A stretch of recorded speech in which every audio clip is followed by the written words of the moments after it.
साल 2003 में गुलाबचंद की शादी रेशमा के साथ हो जाती है। उस समय गुलाबचंद की उम्र 19 साल होती है और रेशमा की उम्र 18 साल होती है। दोस्तों, शादी होने के बाद रेशमा दुल्हन बनकर गुलाबचंद के घर आ जाती है और 7 दिनों तक वहीं पर अपने पति के साथ बड़े आराम से रहती है। लेकिन जैसे ही 8वां दिन आता है, रेशमा के माता पिता वहाँ पर रेशमा को लेने के लिए आ जाते हैं और रेशमा अपने मायके चली जाती है। इधर जो गुलाबचंद है उसका अब मन लग ही नहीं रहा था। वो बार बार सोचता है कि यार किस तरह से अपनी पत्नी से मिला जाए। उस समय ना तो ज़्यादातर फ़ोन हुआ करते थे, किसी से किस तरह से बातचीत करे, वो चिट्ठियों का दौर हुआ करता था। चिट्ठी भेजकर एक दूसरे की राजी खुशी ली जाया करती थी। लेकिन अब गुलाबचंद को धीरे धीरे करके 15 दिन का समय बीत जाता है। 2 महीने बाद वापस रेशमा को इसके साथ आना था, लेकिन 15 दिन ही ये जैसे तैसे काट पाता है और 15 से 16वां दिन जैसे ही आता है, ये अपनी साइकिल उठाता है और साइकिल उठाकर शाम को 5 बजे सीधे अपनी ससुराल के लिए चल देता है। जो इसकी ससुराल की दूरी इसके घर से होती है लगभग 40 किलोमीटर की होती है। दोस्तों, 40 किलोमीटर ये साइकिल से जाता है। रात को करीब 10:30 बज जाते हैं। जो इसकी ससुराल होती है एक गांव होता है और गांव में 10 बजे तक तो ज़्यादातर सभी लोग सो जाते हैं। यहाँ पर माता पिता भी सो जाते हैं। एक कमरे का वो मकान होता है। माता पिता बाहर सो रहे थे और जो बेटी है वो उस कमरे के अंदर सो रही थी। अब यहाँ पर जो गुलाबचंद होता है उस कमरे के दरवाजे को खटखटाता है तो अंदर से सामने से इसकी पत्नी रेशमा दरवाज़ा खोलती है। रेशमा को देखते ही ये बहुत ज़्यादा खुश होता है। रेशमा इससे पूछने लगती है कि तुम अब क्यों आए हो, ये क्या, कहाँ से आए हो। दोस्तों, यहाँ पर गुलाबचंद वो कहने लगता है कि बस मैं तुमसे ही मिलने के लिए आया हूँ। तो रेशमा भी बहुत ज़्यादा खुश होती है और दोनों के दोनों उस कमरे के अंदर चले जाते हैं। दोस्तों, जैसे ही अगली सुबह होती है, सुबह होते ही जो रेशमा के माता पिता हैं दरवाजे पर साइकिल खड़ी देखकर पूछने लग जाते हैं कि बेटा ये साइकिल किसकी है। तो रेशमा बताती है कि आपका दामाद रात को आया था, कहीं से आए हुए थे वो, और वो यहीं पर सो रहे हैं, अंदर सो रहे हैं। तभी वहाँ पर पड़ोसी लोग आकर इनसे झगड़ा करने लगते हैं, जिनमें इनका पड़ोसी एक लड़का मंटू होता है, उसका पिता दत्तू होता है और भी उनमें 1-2 लोग शामिल होते हैं। वो लोग यहाँ आकर झगड़ा करने लगते हैं। अब रेशमा अपने पति का जो कमरे के अंदर सो रहे थे दरवाज़ा बाहर से बंद कर देती है, कहीं इनको कोई आवाज़ ना सुन जाए। फिर वहाँ पर आवाज़ ज़ोर ज़ोर से होने लगती है तो गुलाबचंद को भी आवाज़ सुनने लग जाती है।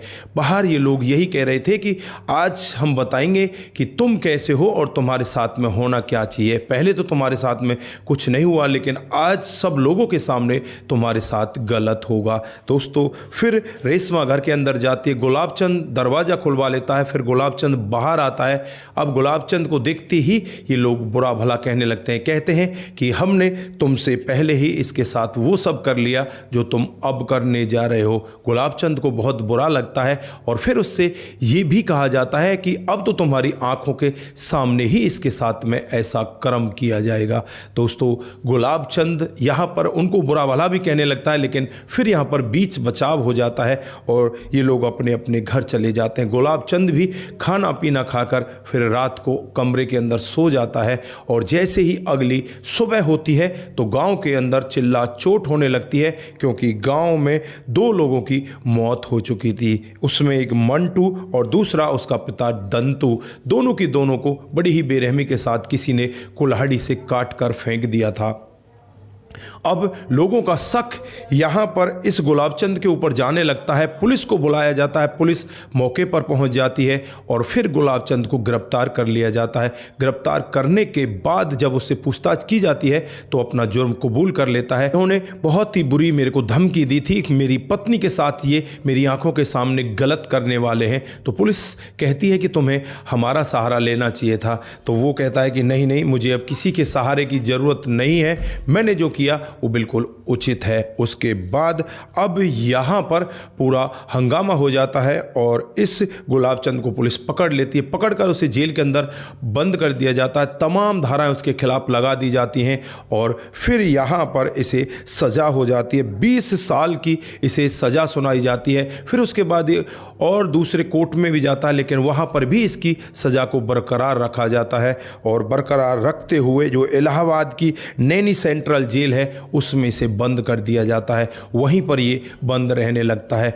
जो इसकी पत्नी होती है रेशमा, वो अब अपने घर वालों से कहती है कि मुझे अपने पति से मिलना है, लेकिन घर वाले कहते हैं कि वो तो 20 साल के लिए जेल जा चुका है, तुम उससे क्या ही मिलोगी, तुम ऐसा करो किसी दूसरे लड़के से शादी कर लो। लेकिन यहाँ पर रेशमा एक ही बात कहती है कि मैं शादी नहीं कर सकती, जिसने हमारे लिए इतना बड़ा कदम उठाया मैं उसे कैसे छोड़ सकती हूँ, मैं उसे नहीं छोड़ूंगी। घर वाले दबाव बनाने लगते हैं और फिर एक बार रेशमा अपने पति से मिलने के लिए जेल के अंदर जाती है और वहाँ से जब वो वापस आ रही थी, जो वकील होता है, वकील रेशमा को देखकर मोहित हो जाता है और कहने लगता है कि रेशमा अब इसकी पैरवी के लिए पैसे लगाने पड़ेंगे, वो कहाँ से लेकर आएगी, ऐसा कर तू मेरी बात मान जा, मैं तेरा केस फ्री में डल दूंगा, तू मेरे साथ वो सब कर जो तू अपने पति के साथ करती है।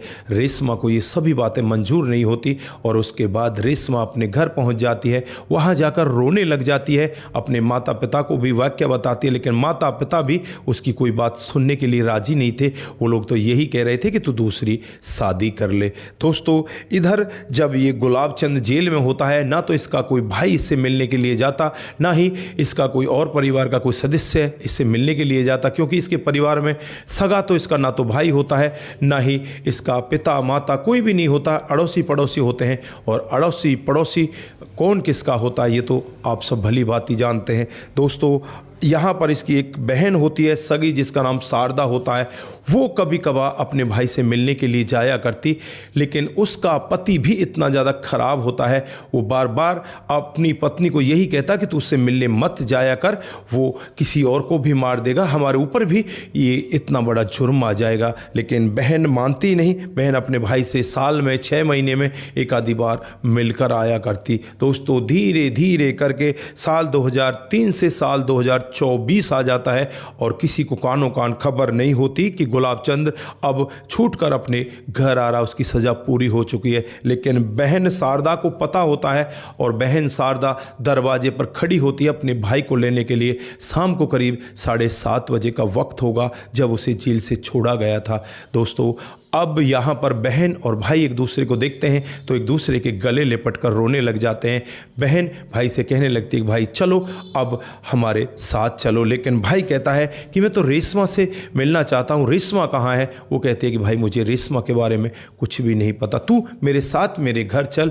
तो यहाँ पर जो भाई है गुलाबचंद, वो कहने लगता है कि अगर जीजा ने कुछ कहा तो क्या होगा। तो वो कहती है कि मैं तेरे साथ रहूँगी, मैं तेरे साथ ही घर से उस घर को छोड़कर चली आऊँगी। दोस्तों, अब यहाँ पर गुलाबचंद सीधे अपनी बहन शारदा के साथ उसके घर पर पहुँच जाता है। जिस बात का डर था वही होती है। अब यहाँ पर रात को ही जीजा ताने मारने लगता है। बहन अपने पति को रोकती है, जैसे तैसे करके रात कट जाती है। अगले दिन शुरू होते ही उसकी वही ताने बाने की बातें स्टार्ट हो जाती हैं। वो यही कहने लगता है कि ऐसे लोगों को हमारे घर पर रखना कौन सी इंसाफ़ी है, ये किसी और को भी मार डालेगा, हमारे बच्चों के ऊपर जुर्म आ जाएगा, हमारे बच्चे जेल के अंदर चले जाएंगे, हम लोग ऐसे लोगों को नहीं रखना चाहते। दोस्तों, उसके बाद यहाँ पर होता कुछ ऐसा है, जो भाई है ये सारी बातें सुनता है। भाई को बहन एक मोबाइल भी दिला देती है और यहाँ से वो सीधा निकल लेता है और सोचता है कि मुझे बस अपनी पत्नी रेशमा से मिलना है। अपनी बहन से कहकर जाता है कि बहन मैं तुम्हारे पास फ़ोन कर लिया करूँगा। बहन भी कहती है ठीक है भैया, तुम फ़ोन कर लिया करना। उसके बाद अब भाई सीधा वहाँ से अपनी पत्नी के घर पर पहुँचता है। वहाँ जाकर घर वालों से बातचीत करता है, लेकिन घर वाले कोई भी जवाब नहीं देते और फिर पड़ोस के ही एक मंदिर में जाता है। वहाँ जाकर एक महाराज बैठे होते हैं जिनकी हालत बहुत ही गंभीर थी, बहुत ज़्यादा उनकी हालत को देखकर ऐसा लग रहा था कि ये तो बस कुछ ही दिनों के मेहमान हैं। जब ये गुलाबचंद वहाँ पर पहुँचता है, अपनी पत्नी रेशमा के बारे में पूछने लगता है, तो वो कहता है कि शायद परमात्मा ने मुझे तुम्हारे लिए ही जिंदा रखा है। वो तो एक महिला के साथ यहाँ से अयोध्या चली गई और 18 साल पहले ही वो यहाँ से जा चुकी है। दोस्तों, गुलाबचंद अपने मन ही मन सोचने लग जाता है कि यार मेरी पत्नी ऐसे कैसे जा सकती है। फिर भी अब इस महाराज से कहने लगता है कि महाराज, क्या आप मुझे उस जगह का पता बता सकते हो? महाराज कहता है कि मुझे उस जगह का निश्चित तो पता नहीं है वो कौन सी जगह है, लेकिन मैं वहाँ पर गया था, अगर मैं जाऊँगा तो तुम्हें वहाँ पर लेकर जा सकता हूँ। फिर महाराज को अपने साथ लेता है और सीधा वहाँ से 100 किलोमीटर दूर ये अयोध्या में पहुँच जाते हैं। बाराबंकी इनका एरिया होता है। बाराबंकी से अयोध्या वो 100 किलोमीटर की दूरी तय करके पहुँच जाते हैं। और जब उस आश्रम में जाकर देखा जाता है तो एक महिला लोगों को चाय पिला रही होती है। जब उस महिला का चेहरा घूमता है तो वो कोई और नहीं होती, वो इसकी पत्नी रेशमा होती है। दोस्तों, रेशमा को देखकर गुलाबचंद बहुत ही ज़्यादा भावुक हो जाता है। रेशमा भी भावुक हो जाती है और वो कहने लगती है कि मुझे मेरे राम पर विश्वास था कि मेरे पति को एक ना एक दिन मेरे पास ज़रूर भेज देंगे। दोस्तों, अब यहाँ पर गुलाबचंद के मन में बहुत सारे विचार होते हैं। वो कहने लगता है कि तुम मुझसे जेल में मिलने के लिए क्यों नहीं आई? मैं 20 साल से जेल में हूँ, तुम्हारा इंतजार कर रहा था और तुम एक दिन भी मुझसे मिलने के लिए नहीं आई। तो यहाँ पर रेशमा रोते हुए अपना पूरा वाक्य बताती है, किस तरह से उसके घर वाले उसके ऊपर दबाव दे रहे थे कि उसको शादी करनी है, और जो वकील तुमने कर रखा था वो वकील भी इसकी इज्जत के साथ खेलना चाहता था, इसलिए वो उस सांसारिक भोगों से अलग होकर इस महिला के साथ आ गई। और आज वो उस महिला का धन्यवाद करती है कि उस बूढ़ी माँ ने मेरा इतना साथ दिया, नहीं तो मैं अब जी ही नहीं पाती और मैं मर जाती। दोस्तों, यहाँ पर जो गुलाबचंद है वो रेशमा की बातों को सुनकर बहुत प्रभावित होता है और फिर ये दोनों एक दूसरे के गले लग जाते हैं। दोस्तों, 20 साल बाद इनका मिलन होता है और फिर ये अपने जीवन को आगे बढ़ाने लगते हैं। फरवरी 2024 में ये लोग मिले थे और आज मार्च 2026 आ गया। 2-2.5 साल का समय इनका इसी तरह से बीत चुका है और अब ये लोग बड़े खुश हैं और अयोध्या में ही जो फूल बेचने का काम करते हैं वो ये दोनों मिलकर किया करते हैं और अपने जीवन को आगे बिता रहे हैं। तो दोस्तों, ये रही आज की एक छोटी सी कहानी। आप लोगों को कैसी लगी? अगर आपको जरा सी भी प्रभावित करती है, जरा सी भी अच्छी लगती है तो दोस्तों के साथ ज़रूर साझा करके जाएं। दोस्तों, जिन साथियों ने हमारे पिछले वीडियोज पर कमेंट किए थे उनका नाम हम यहाँ पर बारी बारी से लेने वाले हैं। दोस्तों, जो सबसे पहला कमेंट आता है वो कमल सिंह का आता है। वो लिखते हैं कि आपकी कहानी बहुत ही बेहतर होती है। कमल जी, बहुत बहुत धन्यवाद। राम गोसाई जी, कलयुग चल रहा है, थू है ऐसे इंसानों पर, बहुत बहुत धन्यवाद। कुमार केसी जी, जय श्री राम, जय शंभुनाथ, बहुत बहुत धन्यवाद। शंकर स्वामी जी, आपकी कहानी बहुत ही अच्छी लगती है, बहुत बहुत धन्यवाद। सपन देहे जी, आपकी कहानी बहुत बेहतर होती है, बहुत बहुत धन्यवाद। उसके बाद कृष्ण वोरा जी का कमेंट आता है, वो रिप लिखते हैं RIP, आपका भी बहुत बहुत धन्यवाद। सपन देहे जी हमें कमेंट करते हैं। रघु रावत जी का कमेंट आता है और कमल चौहान जी का भी कमेंट आता है। दिग्विजय सिंह भी हमें कमेंट करते हैं। रतनलाल शर्मा जी का भी हर दिन की तरह आज भी कमेंट आता है। और उसके बाद जो कमेंट आता है पुष्पा श्रीवास्तव जी का आता है, बहुत बहुत धन्यवाद। और उसके बाद जो कमेंट आता है सूरज DEO का आता है। आप सभी का दिल की गहराइयों से बहुत बहुत धन्यवाद। आप सभी लोग इसी तरह से हमारे साथ बने रहें, इसी तरह से अपने कमेंट हमारे साथ में साझा करते रहें। सतर्क रहें, सावधान रहें, रिश्तों की अहमियत को जरूर समझें। नमस्कार, जय हिंद, जय भारत।